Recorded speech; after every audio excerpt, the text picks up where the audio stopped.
Hey guys, here again with another video. This time I wanted to talk about 2025. 2025 was a very odd year in the world, but overall it was an overflow of fantastic films. Some divided audiences, while others left jaws dropped with constant buzz all over social media. Either way, I wanted to talk about my favorite movies of last year. To qualify, the movies had to release in theaters or on streaming services, and they couldn't directly be connected to a TV series. Sorry, Stranger Things, you're out of this one. Everyone has their own opinion with movies. This is mine, and I just want to share with you guys what I felt were the strongest films of 2025. Starting off my list at number 10 is Good Boy.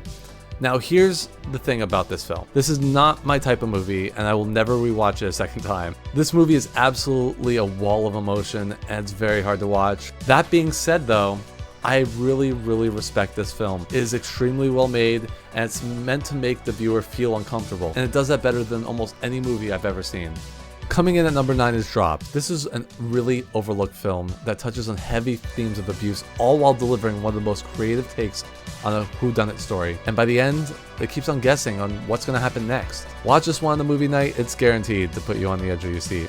At number 8, I have Frankenstein. This one I know a lot of people rank higher, and I really enjoyed it.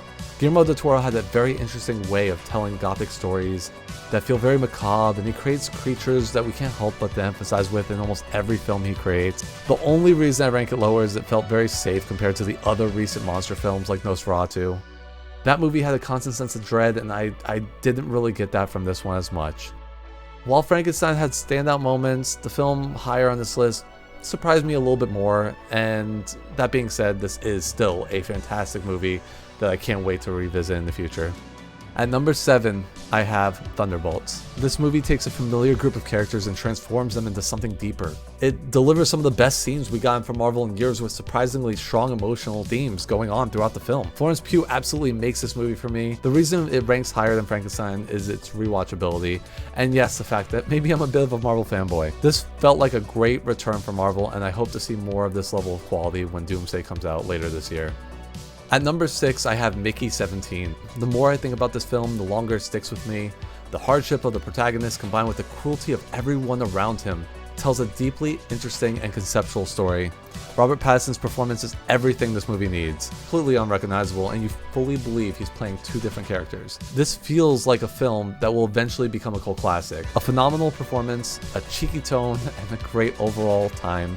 Highly recommend. At number 5, I have The Long Walk. This movie is such a simple, incredible premise. You either walk at a certain speed or you get killed. Last one who stands wins. No breaks, nothing. Just keep walking. But that setup leads to one of the most compelling, character-driven narratives of the year. What I respect the most about this film is it doesn't rely on flashbacks.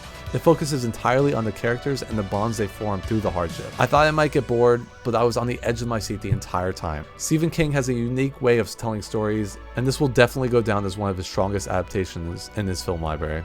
At number 4, I have Friendship. I know this might be a surprise to people, but this movie was wildly absurd, and also just a fascinating character study.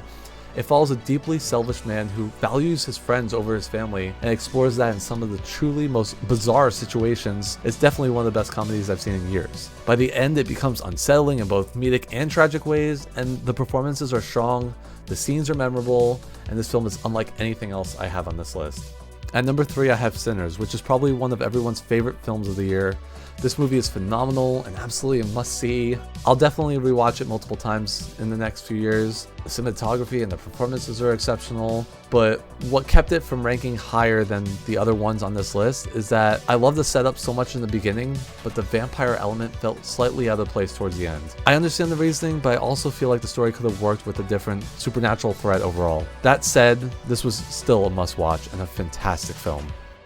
At number 2, I have one of the most interesting films in storytelling since movies like Memento, and that is Weapons. This movie is a wild ride from beginning to end.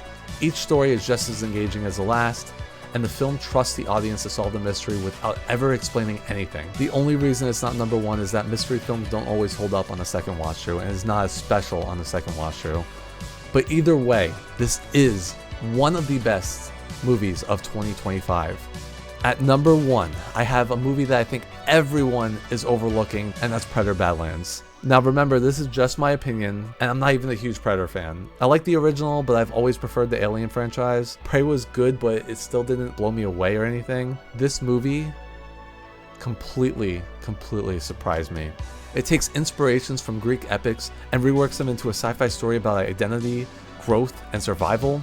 Watching an android teach a predator how to become human is something I never expected I wanted, and it's something that I'm so grateful I got. This movie is how you build characters, direct engaging scenes, and reimagining a classic franchise in a new and fresh, meaningful way.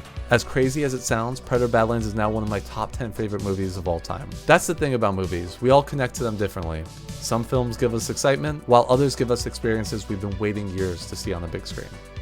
So let me know in the comments below, what was your favorite movie of 2025? And I'll see you guys in the next video. See ya.